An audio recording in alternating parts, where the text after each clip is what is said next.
Hyvää iltaa ja tervetuloa Akuutin seuraan. Hankaloittaako elämääsi piipaavat korvat? Hyviä uutisia. Tinnituksen hoitamiseen on löydetty uusia keinoja. Entä millä konstilla entinen jalkapalloilija sai kuntoon vihoittelevan selkänsä? Ja omalääkärin vastaanotolla pohditaan, millaista luonnonlääkettä on koivun tuhka.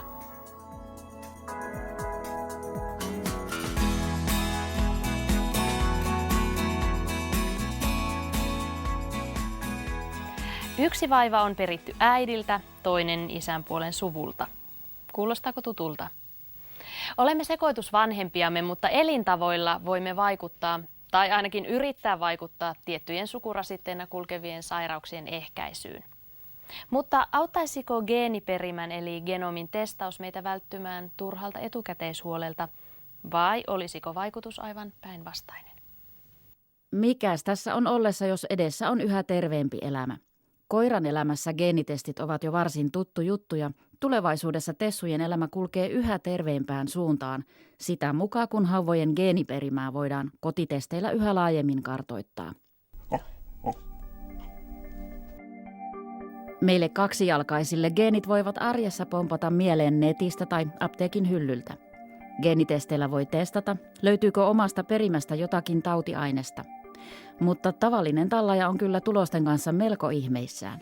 Minulle on jo kerrottu, että on tullut potilaita vastaanotolle ison paperipinon kanssa kysymään, että mitä tämä nyt tarkoittaa. Nämä todellakin tarvitsee asiantuntevaa tulkintaa. Yksittäisillä geenitesteillä haarukoidaan terveydenhuollossakin sairauksia, kuten laktoosiintoleranssia, mutta koko geeniperimätiedon eli genomin luotaaminen potilaiden hoidossa on harvinaista. Hoidollisesti, säännönmukaisesti sitä käytetään esimerkiksi joissakin rintasyöpätapauksissa, mutta muutoin käyttö on suhteellisen vähäistä. Tulevaisuudessa genomitieto halutaan entistä laajemmin hyötykäyttöön. Sosiaali- ja terveysministeriö laatii parhaillaan yhdessä Suomen itsenäisyyden juhlarahaston kanssa genomistrategiaa, eli pelisääntöjä, jotta genomitietoa voitaisiin kartoittaa väestöstä. Mehän tällä hetkellä hoidetaan potilaita vähän niin kuin haulikolla ampuen, eli että me ei tiedetä siitä potilaspopulaatiosta, mikä hyötyy tietynlaista lääkehoidosta. Ja jos me tällä geenikartoituksella pystyttäisiin sitten löytämään nämä potilaat, jotka hyötyvät annetusta hoidosta, niin se voidaan suunnata tarkemmin ja siinä saadaan kyllä säästöjä ja ennen kaikkea sehän lisää potilasturvallisuutta. Genomitieto voidaan esimerkiksi valjastaa kansantautien ennaltaehkäisyyn. Geeniperimästä nähdään, onko jollakulla tyypin 2 diabetekselle tai sydän- ja verisuonitaudeille altistavia geenimuunnoksia. Tieto voidaan hyödyntää tutkimuksiin, täsmällisempään hoitoon ja ehkäiseviin elintapoihin. Genomitieto on haluttua tavaraa myös lääkkeiden kehittämisessä. Tällä hetkellähän Suomessa aika iso osa väestöstä syö erilaisia kolesterolilääkevalmisteita ja me tiedetään, että todellisuudessa niistä hyötyy vain murto-osa näistä potilaista.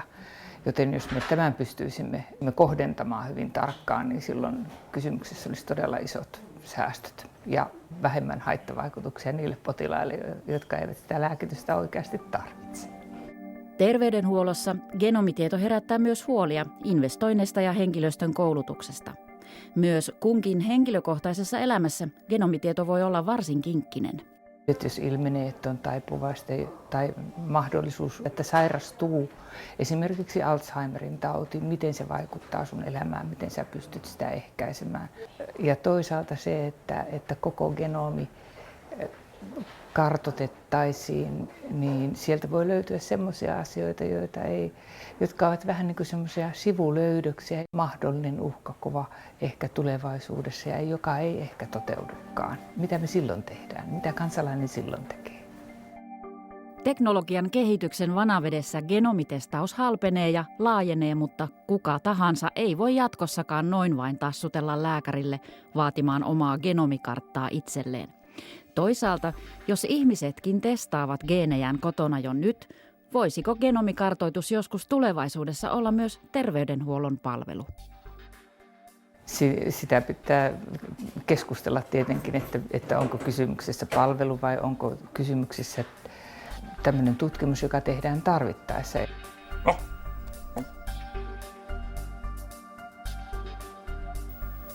Asiaan liittyy tietysti myös uhkakuvia perimätiedon väärinkäytöstä. Miten vaikkapa kohonnut sairastumisriski saadaan valjastettua pelkästään ihmisen terveyttä edistämään, eikä niin, että tieto karkaa vääriin käsiin ja kääntyy lopulta ihmistä vastaan, vaikkapa töitä hakiessa. Mutta nyt toiseen aiheeseen.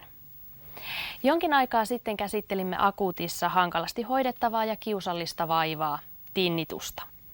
Imatralainen korvatautien erikoislääkäri Maria Estola otti ohjelman nähtyä meihin yhteyttä ja kertoi, että hoitokeinoja korvien soimiseen kyllä löytyy. Estolan tutkimukset ovat herättäneet kiinnostusta maailmanlaajuisesti. Joo, tulkaa vaan tänne. Olisi oikeastaan alkuvuonna 1990, kun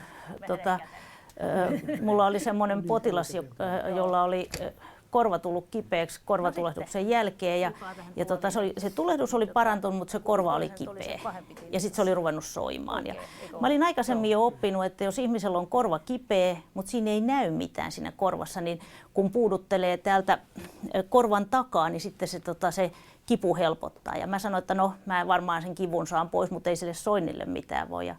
Sitten mä puudutin hänet ja sitten hän sanoi, että mitä sä oikein teit, että nyt hävisi se sointikin. Ja mä sanoin, että no eihän se pitänyt hävitä. Estola pääsi ensimmäisille jäljille siitä, ettei syy tinnitukseen ole aina pelkästään korvassa, vaan se voi olla heijastusta muista lihaksista. Hän puhuu somatosensorisesta, eli lihaksien heijastusvaikutuksesta syntyneestä tinnituksesta.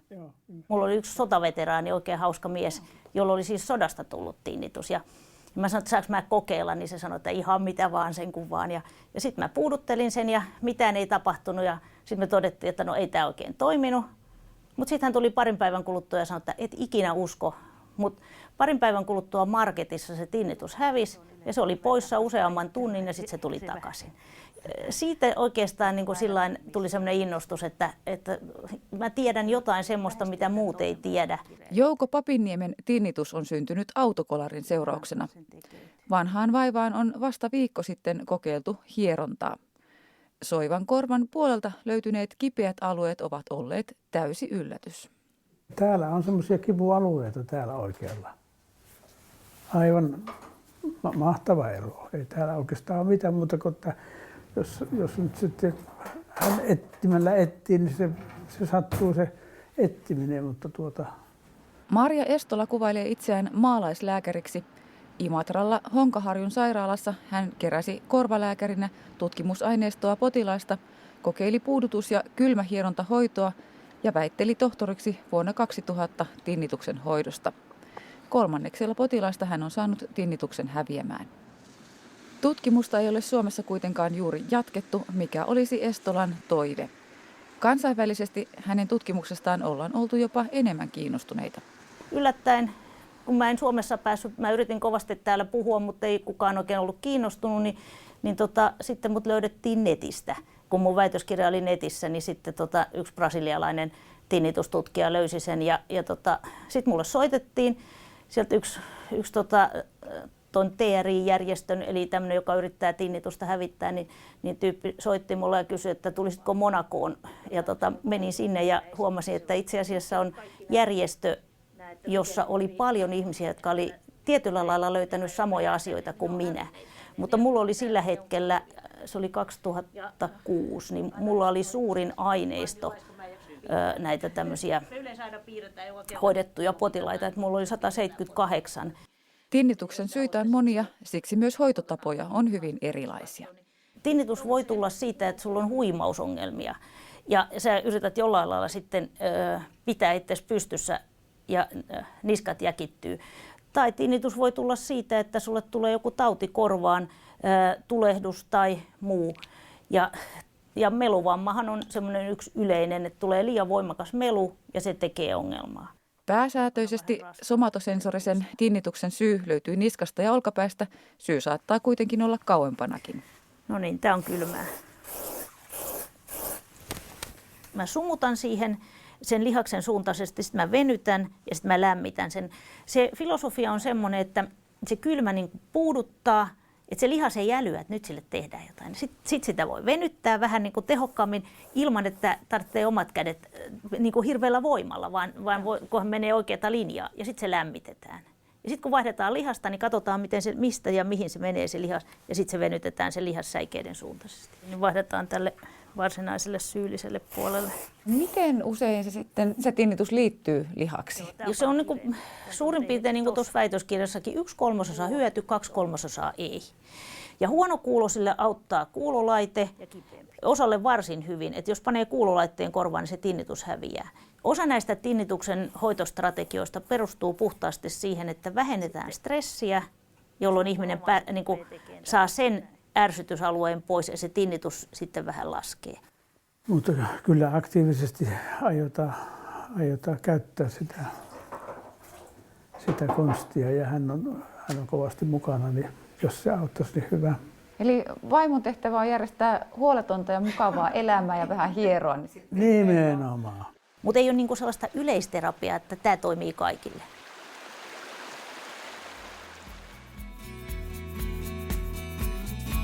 Miten Risto on mahdollista, että nivelrikon riskitekijöitä on liikunta ja sitten liikkumattomuus? Näin se on. Ruston rakenne on semmoinen, että se vaatii tietynlaisen sopivan kuormituksen. Ei liian vähän eikä liikaa. Omalääkärin vastaanotolle pääsemme hetkisen kuluttua. Sitä ennen kuitenkin asiaa selkävaivojen selättämisestä.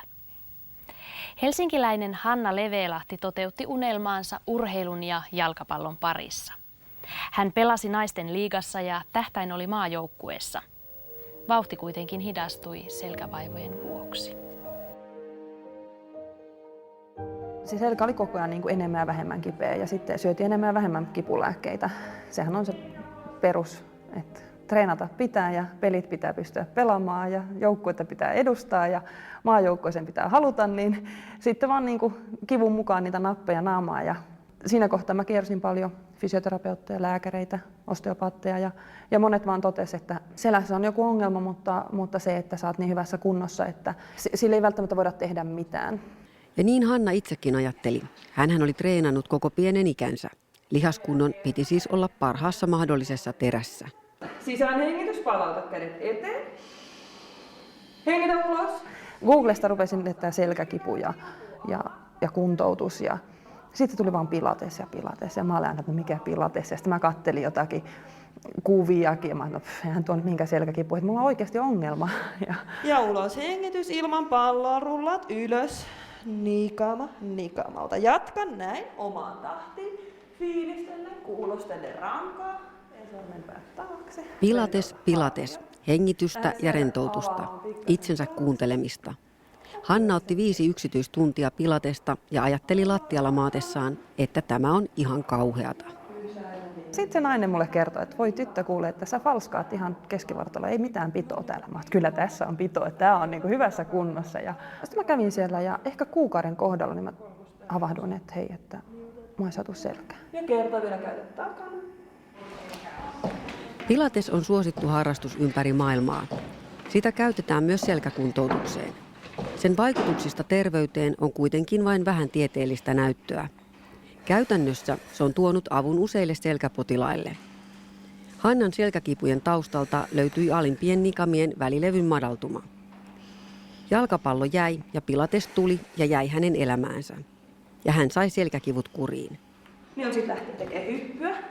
Hyvällä keskivartalotreenillä ja niin kuin keskittymisellä siihen omaan harjoitteluun, niin sillä mä pääsin sitten periaatteessa eroon selkäkivuista. Hanna valmistui Vierumäen opistosta liikunnan ohjaajaksi ja lopulta myös pilatesohjaajaksi.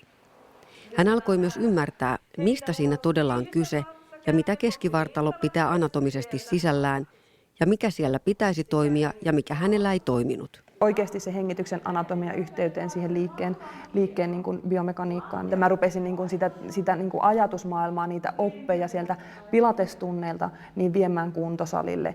Ja mä rupesin huomaamaan, että oikeasti niin kuin liike, kun mä käytän ne samat elementit, mitä mä käytän siellä pilatestunnilla, kun mä käytän niitä näihin muihin juttuihin, niin niistä tulee vielä tehokkaampia, niin vielä parempia, vielä tarkempia ja täsmällisempiä. Hanna vei ajatuksiaan pidemmälle ja kehitti lopulta wall-pilateksen ollessaan töissä eräällä studiolla. Hän näki siellä joogaan tarkoitetun seinän remmeineen ja kiinnostui niistä ja kehitti itselleen samanlaisen seinän wall-pilatesta varten. Se on muotoutunut niin kuin monipuoliseksi lajiksi. Oli se alun perinkin, että se mikä siinä tekee pilatesta, se monesti hämää. Kyykyissä esimerkiksi walla tehtäessä, niin tästä pystyy katsomaan tosi tarkkaan sen, että työstääkö molemmat jalat oikein.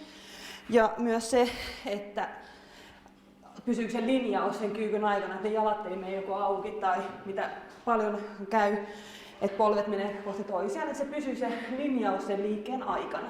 Hanna hoitaa useita selkäkivuista kärsiviä ja tietää, että niihin on monia eri syitä. Tärkeää on kuitenkin saada hyvä keskivartalon hallinta. Sillä hyvällä stabilaatiolla me saadaan niillä lihasten avulla luotua tuki sille rangalle, jonka seurauksena se selkäkipu saattaa alkaa sieltä helpottamaan. Et jos mulle tulee 5 selkäkipusta asiakasta, niin se voi olla, että siinä on 5 eri mekanismia, minkä takia pilates auttaa niitä kaikkia. Annat katseen seurata kättä ja kierrät alas. Akuutin selkäkivun kanssa lähdetään usein hakemaan lisää voimaa keskivartaloon ja treenaamaan kovempaa. Lihakset saattaa lyödä aika kovankin suojajännityksen päälle. Ja jos on jännittyneet lihakset, niin sitä ei pysty kehittämään eikä parantamaan eikä auttamaan, jos sä vaan niin kuin rehkit ja puhkit ja ähkit. Vaan silloin se niin kuin suurin apu saattaa olla se, että sä vaan yrität rentouttaa, sä yrität päästää sitä kehoon niin kuin mahdollisimman rennoksi. Selkäongelmat johtuu pitkälti siitä, että ne kehon keskivartalon lihaksen se aktiivisuusjärjestys on väärä. Että sieltä niin kuin suora pinnallinen vatsalihas pomppaa ensimmäisenä ja siinä kohtaa siellä syvällä lähellä rankaa poikittainen vatsalihas, mikä on se koko kehon keskustan suurimpia niin kuin ytimiä, niin se ei toimi ollenkaan.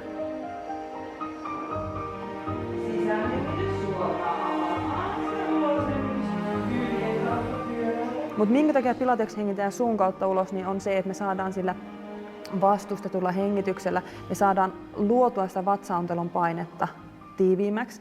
Ja on olemassa joitakin tutkimuksia siitä, että esimerkiksi se vatsan tiivistäminen ja tämän uloshengityksen aikana, niin se ikään kuin luo lihaksille semmoisen sisäisen vastuksen. Se oma keho pitää kulkea niissä kaikissa eri osa-alueissa mukana ja nimenomaan se ymmärrys siitä omasta kehosta. Ja se pilates on tavallaan se työväline.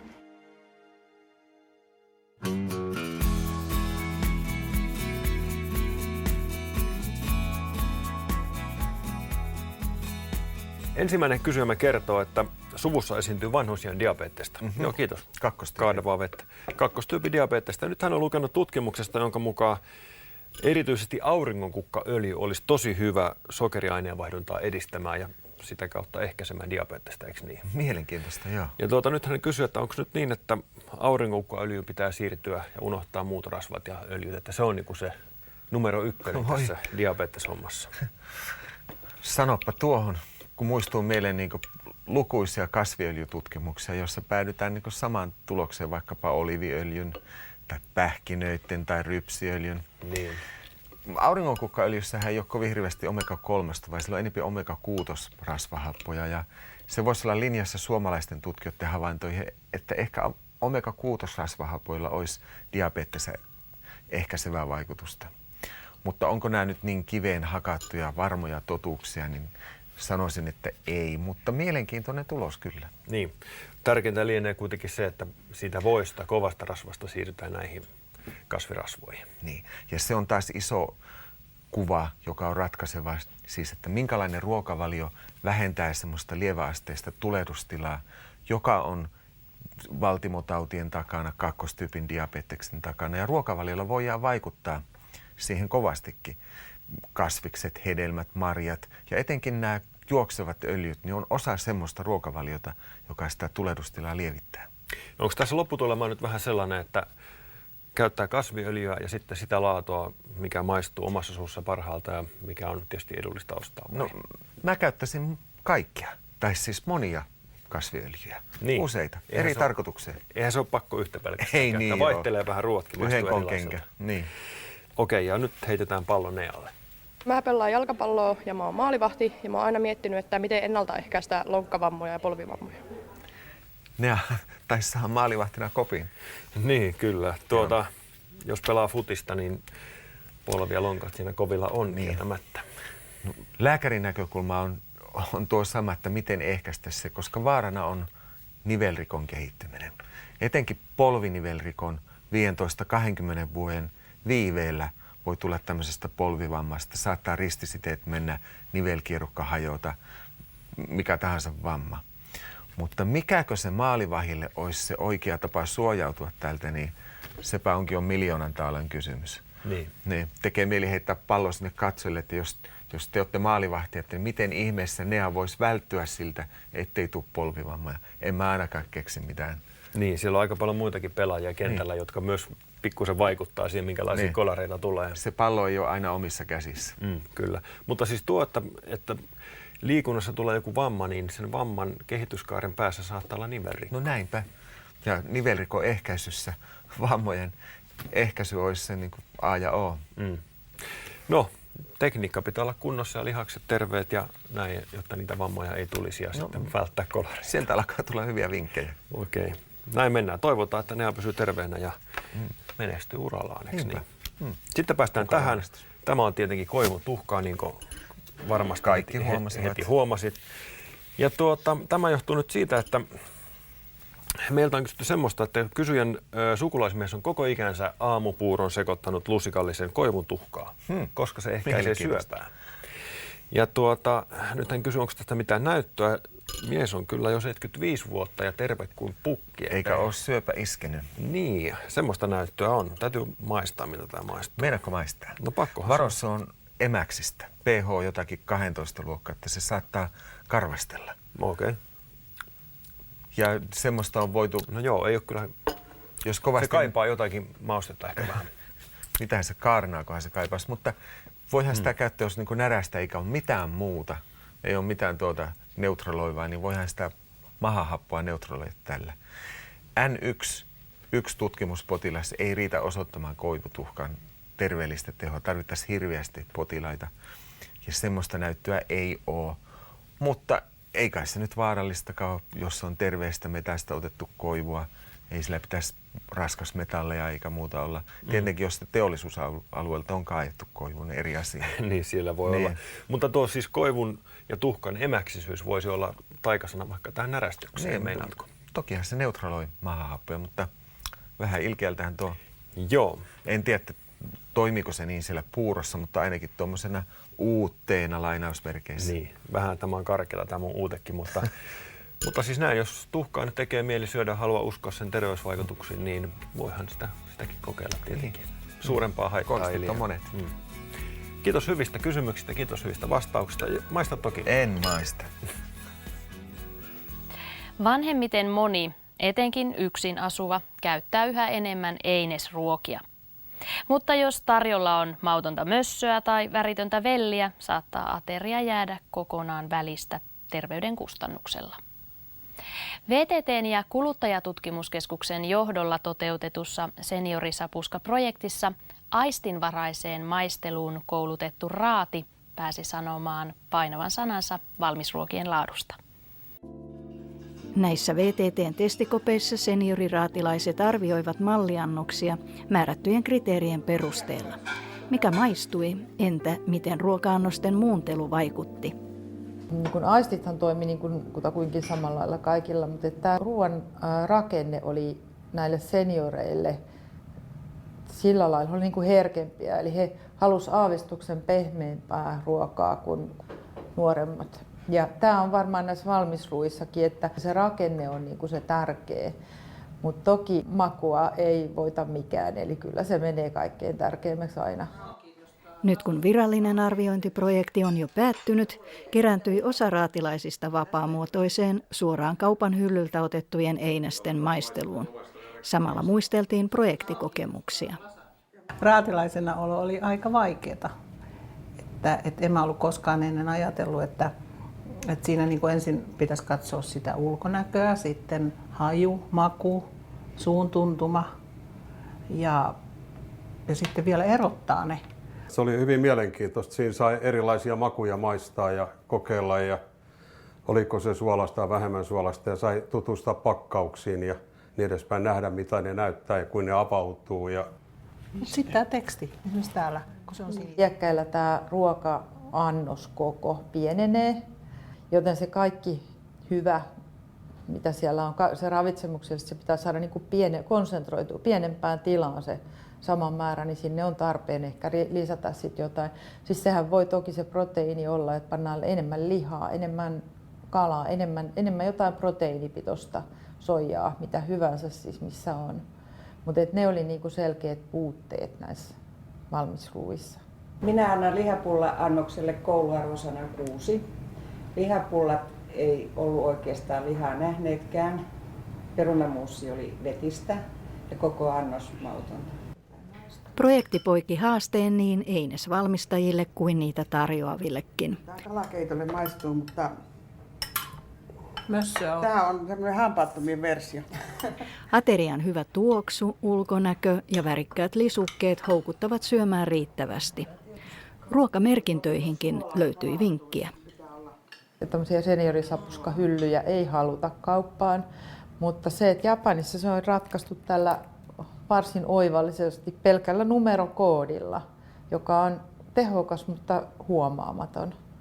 Eli se, että se ruoan rakenne on merkitty 1–4 sen mukaan, miten hienojakosta se on. Näin voitaisiin meilläkin ehkä ajatella. No siellä on ne tietyt asiat ravitsemuksellisesti, mitkä on senioriruuassa tärkeitä. Et yksi on proteiini, kuitu, energia. Sitten on tietenkin myös D-vitamiini ja ylipäätään ravitsemuksessa niin se riittävän nesteen saanti. Se on ihan sama kuinka terveellistä se on, jos ei sitä syödä. Eli kyllä sinne voi laittaa vähän lisää kermaa ja voita ja suolaa halutessaan. Et pääasia, että se tulee syötyä. Kyllä taitaa ainakin toistaiseksi itse keitetyt potut vetää pidemmän korren kuin harmaa valmis sapuska. Kehitettävää siis löytyy. Tässä olivat akuutin aiheet tällä kertaa. Ensi viikolla luvassa onkin perusteellinen kurkistus suuhun ja hampaisiin.